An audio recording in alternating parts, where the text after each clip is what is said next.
আসসালামু আলাইকুম সবাইকে, welcome to my today's new blog. এখন আমি রান্না করছি, অলমোস্ট 12টার মতো বাজে।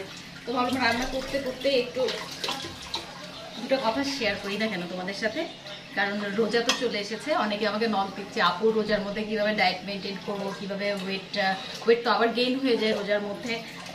তো যেহেতু আলাদা করে সময় হবে না, বুঝোই তো আমি হাউস ওয়াইফ, আমার সংসারের অনেক কাজকর্ম আছে। ও সাউন্ড, আর ভাবলাম যে এত সাজুগুজু করে রেডি হয়ে ভিডিও আর কি করবো। সবাই তো আমাকে চেনে না, মানে আমার যে কয়জন ফলোয়ার বা সাবস্ক্রাইবার, যে কয়জন শুভাকাঙ্ক্ষী আছে, সবাই আমাকে চেনে, আমি জানে যে আমার নর্মাল লাইফস্টাইল একদম, আর কি দেখাবো। সো যেভাবে আছি, যেখানে আছি, শুরু করে দিলাম ভিডিও করা। সো আমি ভাতটা বসিয়ে দিই, তারপর তোমাদের সঙ্গে কথা বলি। আজকে রান্না হবে করলা ভাজি হচ্ছে, আর হবে তেলাপিয়া মাছ। তেলাপিয়া মাছ আমার খুবই ফেভারিট। তেলাপিয়া মাছ রান্না করবো বেগুন, ফুলকপি, আলু দিয়ে। আর কি হবে বলতো, আর কিছু হবে না। আর ডাল আছে, মুরগির মাংস আছে কালকে। সো এগুলো দিয়ে মোটামুটি হয়ে যাবে। আর তোমরা জানো আমি তো সেরকম হাইফাই খাবার খাই না, মানে একদম নর্মাল সাধারণ কি বলবো, মধ্যবিত্ত পরিবারে যেগুলো হয় সেগুলোই খাই। মাছ পরিষ্কার করা খুবই কষ্টের একটা কাজ।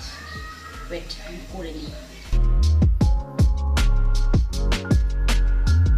আজকে আমার বাইরে যাওয়ার প্ল্যান আছে, তো এই জন্যই এই সুযোগে আমি ভিডিওটা করে ফেলছি। বাইরে যাওয়ার প্ল্যান বলতে আমাকে বাসা শিফট করতে হবে। আমার বাচ্চারা আমার বাসা থেকে অনেক দূরে ভর্তি হয়েছে, অনেক দূরের স্কুলে। সো এখান থেকে যাওয়া আসা অনেক কষ্টকর। বাসা দেখতে যাব, বাসা ফাইনাল করতে যাব।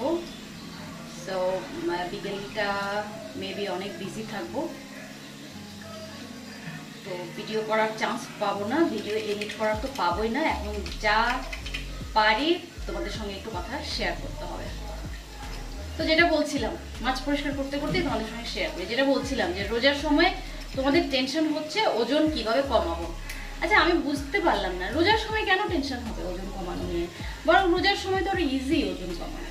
আমার তো মনে আছে যে গত বছর তো আমি মেনটেনে ছিলাম, তা আগের বছর আমি যখন ওয়েট লস জার্নিতে ছিলাম, আমার তো মনে হতো আল্লাহ রোজা কবে আসবে, রোজা আসলে মেবি আমি আরেকটু ওজনটা তাড়াতাড়ি কমাতে পারবো। মানে রোজা থাকলে তো আমি বাধ্য, ভালো ভালো মজার মজার খাবারগুলো সামনে আসলে আমার আর খেতে হবে না, তো আমি বাধ্য ওজনটাও কমাতে আমার ইজি হবে। আবার রোজা যখন শেষের দিকে, তখন আমার মনে হতো আর কিছুটা দিন কেন রোজা থাকলো না, তাহলে আরো কিছুটা বেনিফিট পেতাম। মানে এটা না যে রোজাটাকে আমরা ওয়েট লসের একটা হিসেবে নিচ্ছি, বাট রোজা থেকে যদি একটু বেনিফিট পাওয়া যায় ওয়েট লসের জন্য তো খারাপ কি। আর রোজাটা তো আসলে সেই জন্যই না, মানে স্যাক্রিফাইসের মাস। সারাদিন রোজা থেকে যাতে মানুষের কষ্টটা ফিল করতে পারি, গরিব দুঃখীদের, এটাও তো একটা উদ্দেশ্যের মধ্যে পড়ে। আর বডিকে ডিটক্সিফাই করার ব্যাপারটা আছে, এগুলো তো আছেই, এই দিকগুলোই তো আছেই। বাট তো না খেয়ে থেকে আমরা যদি একটু ওয়েটটা লস করতে পারি, একটু বেনিফিট নিতে পারি ওয়েট লসের দিক দিয়ে, এটা কিন্তু কি বলবো, একেবারে সোনায় সোহাগা। আর ওয়েট গেইন হয় কখন বলো তো? ওয়েট গেইন হয় যে তুমি যখন বেশি বেশি খাও, তুমি যখন সারাদিন রোজা থেকে ইফতারিতে একদম পেঁয়াজু, বেগুনি, কি বলে যে বড় বাপের পোলা, কি সব খাবারের নাম আমার মনে থাকে না, মানে ওই সব খাও, বেশি বেশি খাও, মনে করো যে সারাদিন রোজা ছিলাম, এখন আমাকে মানে বডিকে আমার রিওয়ার্ড দিতে হবে খাবার দিয়ে, এরকম যদি মাইন্ডে থাকে তাহলে আর ওয়েট কমাতে হবে না। আর যদি মাইন্ডে থাকে সত্যি সত্যি রোজার বেনিফিটটা নেওয়ার, ওয়েট লসের টার্গেট থাকে, তাহলে ওয়েট গেইন হবে না। তোমার রোজা থেকে কি আসলে তুমি তো সারাদিন না খেয়ে আছো না, সারাদিন তোমার স্টোমাকে কোনো খাবার যায়নি, তো এই মুহূর্তে কি আসলে উচিত বলো যে ভাজা পোড়া এই জাঙ্ক ফুডগুলো ইনটেক করা উচিত? মানে কি একটা নাজুক অবস্থায় থাকে আমাদের স্টমাক ওই টাইমে। এই টাইমটাতে কি তোমার ওই জাঙ্ক ফুডগুলো ইনটেক করানো উচিত।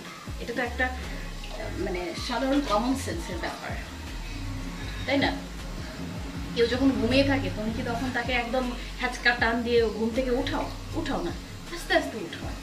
তো সেরকম রোজা থাকলে তোমাকে একদম সিম্পল খাবার, যেগুলো লাইট খাবার, সেগুলো দিয়ে তোমার ইফতারিটা ভাঙতে হবে। তারপরে তুমি কিছু ভারী খাবার একটু পরে খেতে পারো, বাট কখনোই আনহেলদি খাবারগুলো না, ভাজা পোড়া খাবারগুলো না। কি খাবে?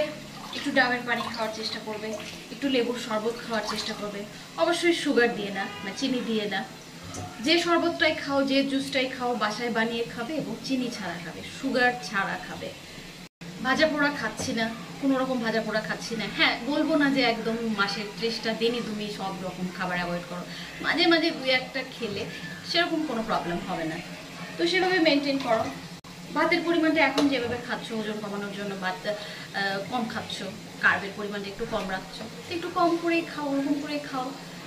রোজা থেকে তোমাকে অন্যরকম ডায়েট মেনটেন করতে হবে, তুমি একদম স্বাভাবিক লাইফের বাইরে ওইটা এরকম তো না। তোমার রোজার দিনটাও যেরকম, নর্মাল দিনটাও সেরকম।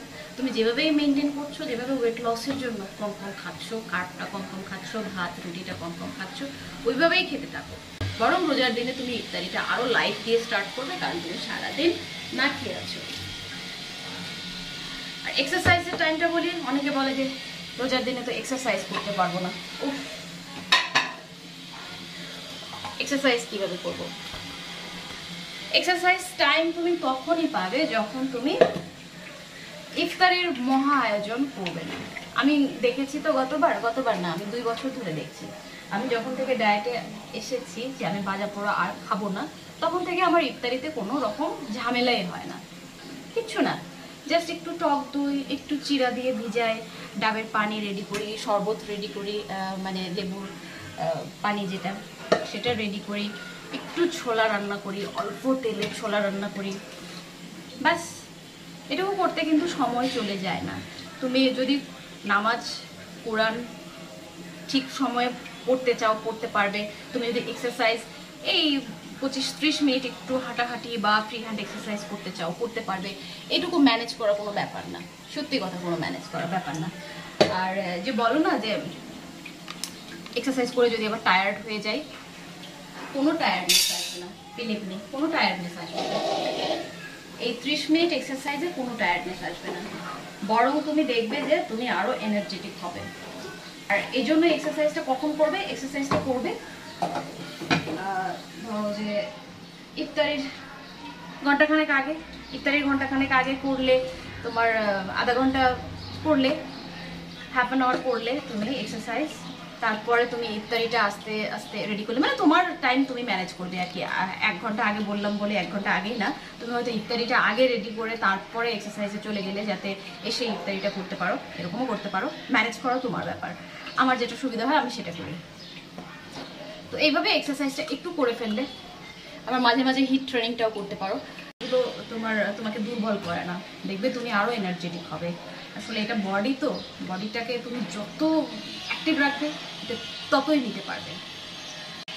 নর্মালি আমাদের যেরকম এক্সারসাইজ চলে তার চেয়ে তুমি কিন্তু একটু লাইট এক্সারসাইজ করবে। নর্মালি যদি একদম হাই ইন্টেন্সিটি বা অন্যরকম এক্সারসাইজ করো, রমজানে একটু লাইট রাখাই ভালো, যেহেতু আমরা খাবার দাবার না খেয়ে আছি সারাদিন। লাইট এক্সারসাইজ রাখো আর ডায়েটটা ঠিক রাখো, তাহলে ওজন কমানো কোনো ব্যাপার না, আর ওজন মেনটেন করা তো কোনো ব্যাপারই না। সো এটা দুপুরের রান্না হচ্ছে, আমি দুপুরের রান্নার প্রিপারেশন নিতে নিতে তোমাদের সঙ্গে কথা বলছি। আর সারাদিনের রান্না দেখাতে পারবো না, বললাম যে বাইরে যাব বাসা দেখতে, সো সারাদিনের রান্না দেখাতে পারবো না। আর তোমাদের সঙ্গে শেয়ার করি, দেখো আমার রান্নার রুমের কি অবস্থা। আর মজার ব্যাপার হচ্ছে আমি এখনো এটা ইউজ করি, অনেকে দেখে খুব অবাক হয়ে যাবে।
ইফতারিটা করলে লাইট কিছু দিয়ে, তারপর রাতের খাবারটা সেরে ফেললে নর্মাল যেগুলো খাও, ভাত, মাছ, মাংস, ডিম যে কোনো একটা, অথবা সবজি অথবা ডাল, এগুলো তো থাকবেই, নর্মাল খাবার। কার্বটা শুধু একটু কন্ট্রোল করে খাবো। আবার সেহরিতে, এটা গেল রাতের খাবার। আর সেহরিতে খাবো ধরো যে আমি কখনো কখনো ওটস খেতাম, একটু কম দুধ পানি বেশি মিক্স করে ওটস খেতাম। তারপরে চিরা দুধও কখনো কখনো খেতাম। আবার কখনো কখনো ডিম পোস্ট, খেজুর, বাদাম খেয়েও থাকতাম। তো এটা তোমার ব্যাপার, এমন না যে হেভি কিছু খেলে তোমার সারাদিন পেটে থাকবে, এরকম না। তো লাইট কিছু খেলেই দেখবে যে তোমার কোনো কষ্ট হচ্ছে না, সারাদিন ইজিলি থাকতে পারছো রোজা। তো এভাবেই খাবারটা ব্যালেন্স করে খাবে। আমার মনে হয় যে এক্সট্রা খাবার যেগুলো আমরা খাই, ভাজা পোড়া বা এক্সট্রা ইফতারিতে যে আইটেমগুলো রাখি, মিষ্টি আইটেম কিন্তু আরও অনেক বেশি থাকে। এই খাবারগুলো যদি অ্যাভয়েড করতে পারি তাহলে ওয়েট কমানোও কোনো ব্যাপার না, আর ওয়েট মেনটেন করাও কোনো ব্যাপার না। এইভাবে রমজানটা সিম্পল খাবার দিয়ে মেনটেন করে দেখো। রমজানের মধ্যে আমাদের যে গ্যাস্ট্রিক হয়, ব্লোটিং হয়, পেট ফুলে থাকে, বিভিন্ন রকম প্রবলেম হয়, দেখবে এই সমস্যাগুলো একদম হবে না। তুমি সুন্দরভাবে রমজানটা পার করতে পারবে। সো আজকে এই পর্যন্তই। আমার রান্নাও মোটামুটি কমপ্লিট, আর একটুক্ষণ দেরি আছে। সবাই ভালো থেকো। আর রান্না করতে করতে আড্ডাটা কেমন লাগলো তোমাদের সেটাও আমাকে জানিও, ভালো না লাগলে সেটাও জানিও। ভালো থেকো সবাই, আল্লাহ হাফেজ, টেক কেয়ার।